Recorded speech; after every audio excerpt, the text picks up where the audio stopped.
tudo bem? Começamos mais um episódio do Cinegirls Podcast e hoje eu tenho o vencedor de Grammy aqui nesta bancada falando sobre trilha sonora, sobre produção de trilhas sonoras. E além de ganhador de Grammy, eu tenho uma pessoa aqui nesta bancada que tem mais de 30 anos de profissão, entende de trilha sonora como ninguém. Sejam muito bem-vindos, Carlos Trilha e Murilo Valente, ao podcast. Tudo bem, tudo bem. Prazer estar aqui com a Jessi, do Cinegirls. Hoje eu estou com uma voz de locutor, porque eu peguei uma gripinha, mas tá tudo certo. Fica até mais charmoso, né? Fica até mais charmoso. Conta um pouquinho pra gente sobre a sua experiência com trilhas sonoras, produção audiovisual, e depois eu vou fazer a mesma pergunta pro Carlos aqui. Sim, eu comecei, eu sempre, desde pequeno eu fui músico, né? Eu me apaixonei pela bateria, pelo instrumento bateria, que eu via como uma... Quando eu era pequeno, que eu via uma bateria que parecia uma entidade. Eu via a bateria assim, me dava um... Meu Deus, aí fiquei apaixonado pela bateria e fui morar fora. Na volta eu estava no Rio de Janeiro, eu sou carioca. Uhum. Eu estava no Rio de Janeiro num ônibus, aí eu olhei para cima, tava aulas de bateria. Aí pirei. Falei, é agora, né? Fui para minha grande incentivadora, que era a minha avó. Uhum. A minha avó, tudo que eu queria ela fazia. Sempre tem alguém na família que incentiva a gente, né? É, a minha mãe também, mas a minha avó era... Ah, tu quer aula de bateria? Aula de bateria. Então, aí começou a minha coisa com a música, né? Eu sempre fui muito musical e tal. E aí, dos 13, a coisa foi andando, comecei a ter bandas no Rio, né? Pequenininho, folgado. E... Conta o nome da primeira banda aí pra gente, curiosidade. Metido. A minha primeira banda era... metido. A minha primeira banda era Renfta. Era rock progressivo. Olha aí, ó. Nome legal, hein? Gostei. Também gostei. Então a gente... Aí tinha aquelas bandas Terço, Vimana, que era a banda do Lulu Santos, Lobão, Richie e mais alguém que eu não lembro. O Trilha já trabalhou com todos eles, né? Com o Lobão. Além de ser músico nacional, além de vocês serem músicos nacionais, vocês também são internacionais, né? Não é só nacional. Não, pelo nacional que eu tô sabendo é ele, aqui. eu sou mais local. Ah, mas é músico de carteirinha também. Esses termos... Já toquei com ele, Tem uma implicância com esse negócio nacional e local. É músico do mundo, então. Vamos melhorar o negócio. Isso é uma coisa muito provinciana. Essa parada aqui de Floripa, vou te falar, show nacional, nossa, me dá uma vergonha. Dá uma vergonha, porque é muito ridículo.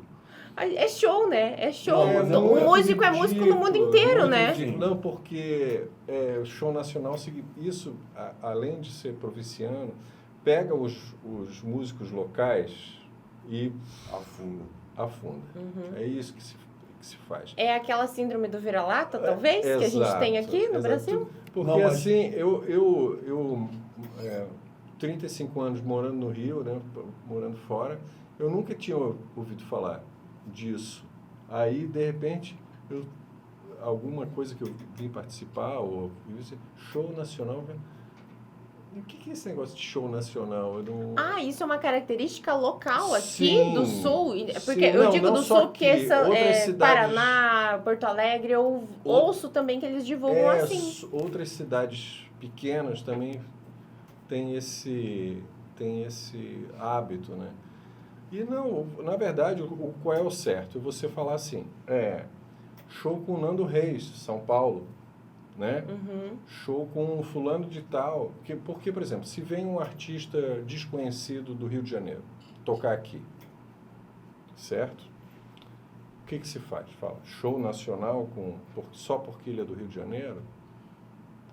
Entendeu? Ele é fulano de tal, Rio de Janeiro.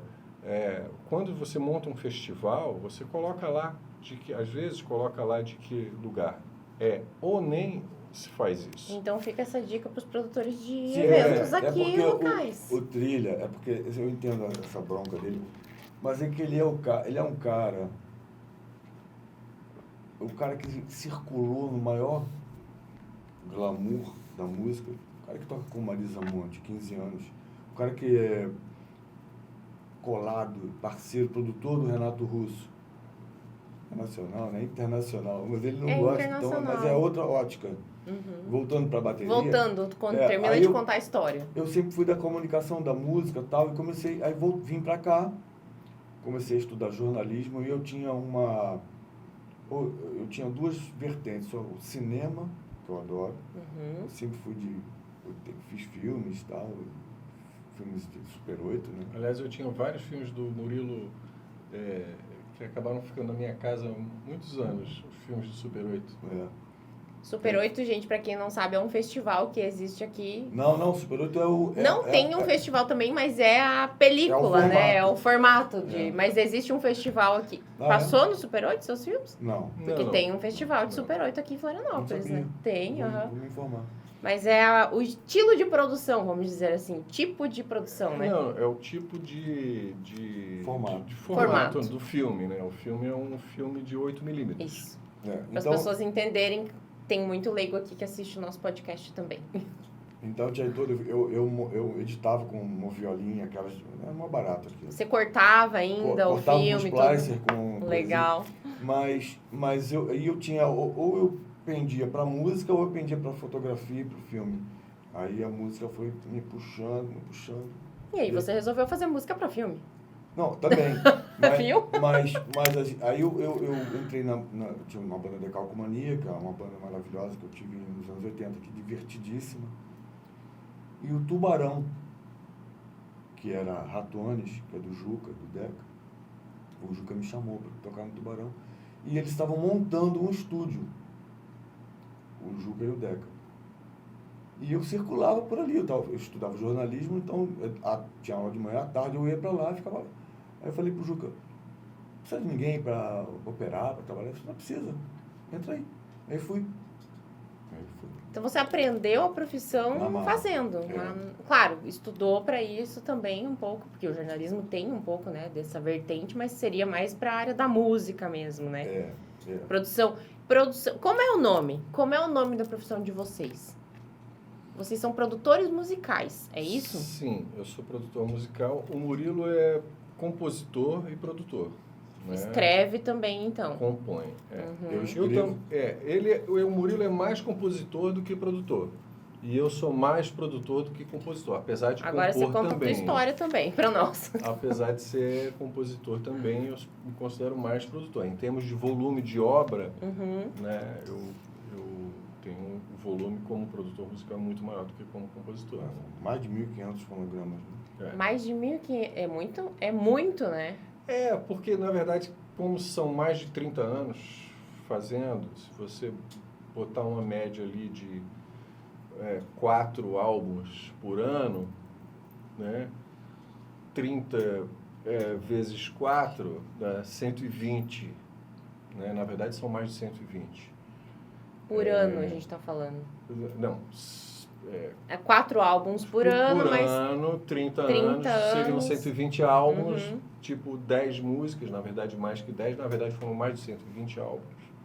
Então, aproximadamente aí, no mínimo 1.500 músicas É muita produzidas. música. Eu tenho, assim, registrado no ECAD mais de 1.000 fonogramas, Olha só. né, que tem meu nome, Uhum. etc. E qual foi o primeiro filme? Você já contou a tua história. Você começou na música também, igual o Murilo. Sim, continuo. Continua. Mas assim, começou com banda, estudou... Sim, a mesma coisa. Mesma coisa. Comecei com aula de piano. Foi piano e bateria. Então já juntou dois aqui, mas alguém com a guitarra já dá pra formar uma banda.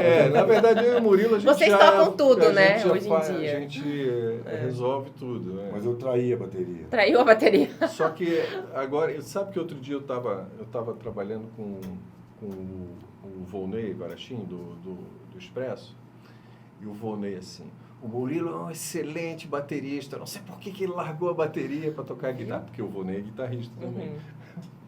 Por que ele largou a bateria para tocar? O Murilo é um excelente baterista. Adoro ele tocando. Mas bateria. vocês, músicos, têm essa característica de procurar outros instrumentos também para compor a a música, vamos dizer assim. Olha, hoje, para vocês é mais fácil principalmente- tocar tudo? Depois que você aprende um instrumento, é mais fácil tocar? Porque tem um instrumento de corda, tem o piano, que é tudo diferente, Eu acho que né? a base de tudo é o ritmo. O ritmo. Quando você passa a ter compreensão do ritmo, tocar outros instrumentos, com exceção de instrumento de sopro, que até você conseguir tirar algum som... Não consegue, não. Não consigo. Quando eu boto a boca ali, não sai. Não sai nada. Tipo, Sai nada. saxofone faz... O cara tem que ter um dom ali eu pra acho tocar, que então. porque até, Bocadura. não, tem uma coisa, não é, eu acho que dom musical todo ser humano tem, né? A questão é prática. Então, ninguém vai soprar o trompete e vai tirar som a primeira vez. Você vai ter que, em algum momento da sua vida, você vai ter que fazer isso todos os dias por algumas horas.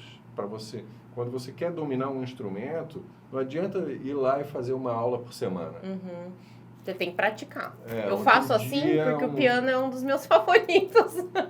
Porque pelo menos em algum período da vida, você tem que, se você quiser se tornar um profissional da música, em algum período você, reparando ou não, você teve uma dedicação desmedida com o instrumento, até chegar num determinado nível de domínio, de musculatura, de facilidade e tal. Porque senão você não pega firmeza no instrumento. Se você quer cantar, você tem que cantar todos os dias. Se você quer tocar piano, você vai ter que tocar todos os dias, algumas horas, para poder desenvolver o instrumento, né? Tem um filme que não tá na nossa lista aqui, porque não foram produzidos, eu acho, por vocês, as trilhas sonoras, que é o Tar. Não sei se vocês assistiram ele. A Cate Blanchett é uma maestrina. E ela fala um pouco disso nesse filme. É Tar, T-A-R mesmo. Ela é uma maestrina na Alemanha. E aí fala sobre composição, ela fala sobre como liderar uma orquestra, tem todo um... E ela fala um pouco dessa entrega que você precisa fazer para a música, para você realmente ser bom naquilo que você está se propondo a fazer. Ela, no caso, ela era uma maestrina, que naquela época era uma coisa muito difícil de se encontrar no mundo, uma maestrina mulher, que até hoje, né? Aí falava um pouquinho de preconceito, essas coisas assim também. Mas ela disse isso no filme.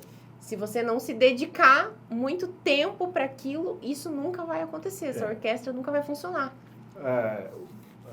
Eu reparo que as pessoas estão com cada vez menos paciência e muita ansiedade em já ver o resultado sem curtir o processo do aprendizado. Porque eu acho que se você encara a música... porque hoje em dia parece ter uma cobrança social, tu aprende a fazer um sol maior no violão, alguém já vai chegar no churrasco e fala, você tem que fazer uns vídeos. Que nem eu tava aqui, já, influencer e tal, assim, e às vezes você não quer, né? Não, mas acho que o grande papel da música é o agregar, né? Então é aquela pessoa na família que toca um instrumento, que sabe cantar um Beatles e que junta a família em volta do piano. E isso tinha na minha família. Essa coisa do piano, que era uma coisa das mulheres, né? De tocar piano e tal. Então, na casa das minhas tias tinha piano. Eu sempre fui encantado pelo instrumento, ficava lá tocando. Aí, depois, quando eu aprendi a estudar, comecei a estudar, era uma coisa que juntava as pessoas em volta para brincar no instrumento e tal. Esse eu acho que é o grande papel da música, essa coisa de agregar e unir numa coisa só, né? O papel da música não é você ficar famoso, entendeu? É unir não é as tornar pessoas, você famoso, é outra coisa. E o papel da trilha sonora, da música no filme é da emoção, da vida, porque se você pegar um filme sem nenhuma música, ele não é bom. Na minha visão, né? A música ajuda a explicar a história, a sensação, porque a definição de música é a arte de lidar com sons, né, para transmitir emoção, para transmitir uma emoção. Então, essa é a definição que eu mais gosto de música, é a arte de brincar com os sons. Porque a gente pode fazer aqui. Né? Não precisa exatamente de um instrumento aqui. Algum objeto, a gente aprende isso na escola às vezes, né? Que você pode fazer criar um som música. Aqui. Então aqui já rolou música. A gente pode cantar aqui uma coisa e fazer música, né? Então é a arte de lidar com os sons, né? Aí então existem instrumentos e tudo é instrumento, né? O computador é um instrumento, a bateria eletrônica é um instrumento, o violão é um instrumento. Mas antes da música ser aplicada a filme, a música é o seguinte, a música é a trilha sonora da vida, não tem essa. Quando você escuta uma música que você escutava quando tinha 6 anos, vem até o gosto. Vem uma memória. Vem o perfume. É uma coisa impressionante. Uma vez eu comecei a ler um livro, um romance, e fiquei grudado naquele romance e fiquei lendo o livro, ouvindo o mesmo disco. Virou a trilha sonora do livro. É uma coisa assim, a música tem um poder violento, né, de Ela transporta, eu acho, a música. Ela transporta você. O cheiro, o gosto, tudo. A época, tudo. Então, aí quando você leva isso pro filme...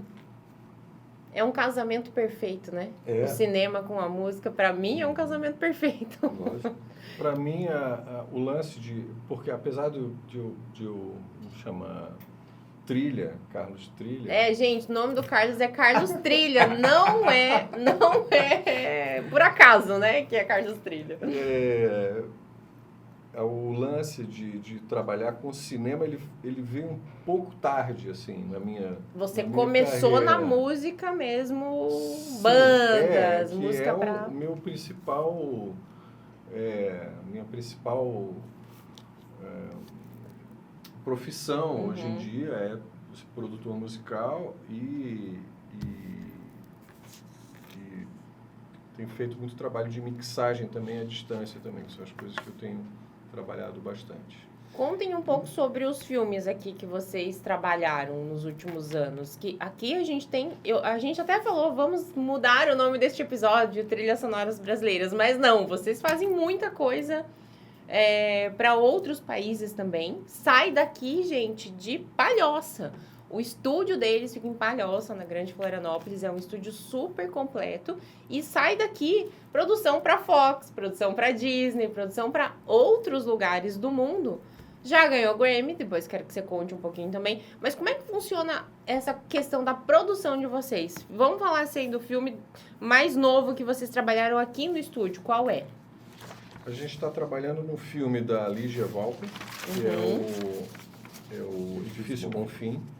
Inclusive, eu conversei com ela antes de vir para cá, se dava para a gente separar um trechinho sem trilha e com trilha, para mostrar exatamente a diferença. Porque a trilha sonora, ela ajuda no drama, né?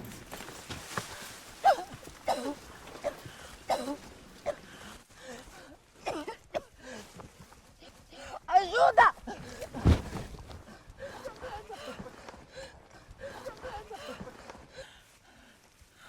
Ajuda!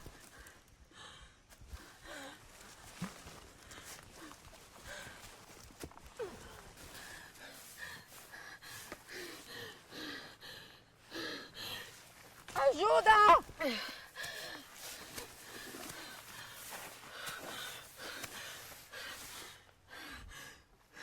Daniela! Daniela! Daniela! O que foi? Foi. Zé! Zé! Zé!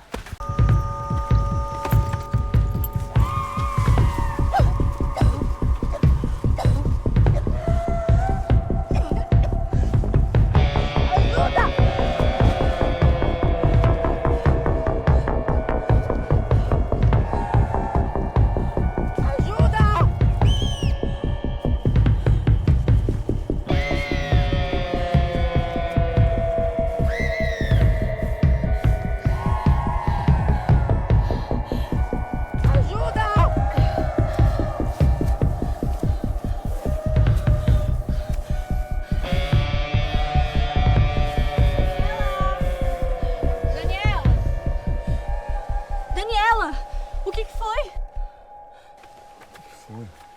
Zé! Zé! Zé! Até tem uma brincadeira que rolou na internet. Pegaram um filme do Chuck Norris, uma cena do Chuck Norris e o Bruce Lee. Sim. Vocês já devem ter visto Já. isso. Que o original é uma coisa tensa, que eles estão se despindo para brigar, né, para lutar. E eles substituíram por uma música do George Michael. Então, que muda completamente a intenção. Completamente. Né? Eu já brinquei várias vezes de estar assistindo filme. Isso no começo dos anos 90, eu brincava de ficar assistindo filme e ficar alterando a intenção da cena com a música enquanto está assistindo. E impressionante como funciona. Como isso. muda o filme. Às vezes você pode estragar uma surpresa, né? Às vezes a gente começa a dar uma atenção e o diretor fala, não, mas aí tu já vai entregar que tá rolando algum problema. Então, é impressionante como a questão da tonalidade, se você usa uma harmonia menor, passa tristeza. Se você usa harmonia maior, passa alegria. Se você bota tensão harmônica, você transmite tensão. Então, a música... É uma arte o que vocês fazem hoje. Claro. Trilhar um filme, ou que seja um Claro que é comercial, arte. um filme publicitário, Claro, é uma arte, não claro é? que é arte. Porque, assim, você precisa ter um penso por trás daquilo. O que você recebe lá? Você recebe um roteiro e você recebe o filme. Seco, careca. Aí você precisa criar, eu não sei se eu tô falando o termo correto, mas os sons do entorno.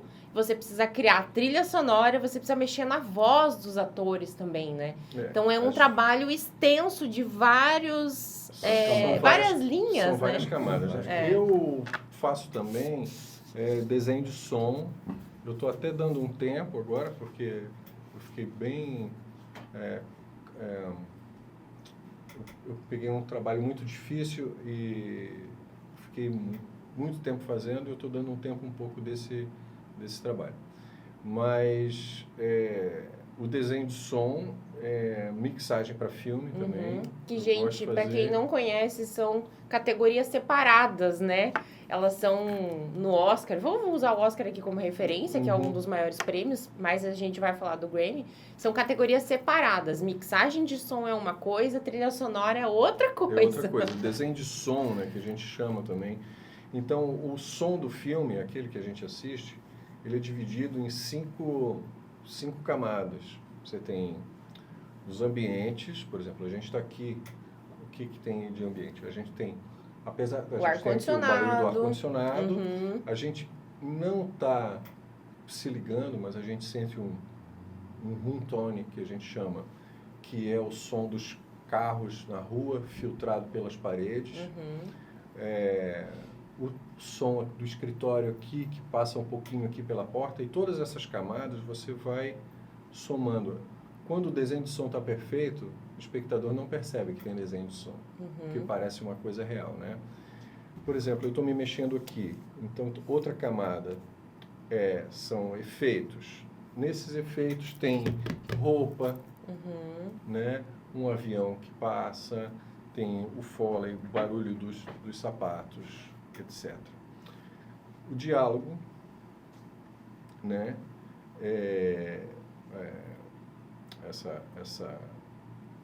O diálogo. A voz das pessoas. Né? A trilha sonora, né? Que é a música. E, na verdade, tem essa parte aqui de Foley, etc., e os efeitos sonoros. Os efeitos sonoros são os que não são ligados a nenhum personagem. Tá? Por exemplo, se passa um avião ou uma máquina que está lá, isso é considerado efeito sonoro. E Foley é tudo que é ligado direto aos personagens. Barulho da roupa, entendi. eu estou aqui falando, boto a mão aqui na cadeira, etc. Porque o ideal é que o filme seja todo refeito, que o som dele seja tudo refeito. E que o som direto seja só uma guia daquilo que precisa ser refeito. Certo. Porque quando você refaz, você tem a possibilidade de dar um tratamento que você desejar. E a gente vai encerrando por aqui a parte 1 do nosso episódio, produzindo trilhas sonoras com Murilo Valente e Carlos Trilha. No próximo episódio você vai entender um pouquinho mais sobre a produção e como que ela funciona. Mixagem, foley, tudo que a gente aprendeu aqui dentro desse primeiro episódio a gente vai estender um pouquinho mais lá no segundo.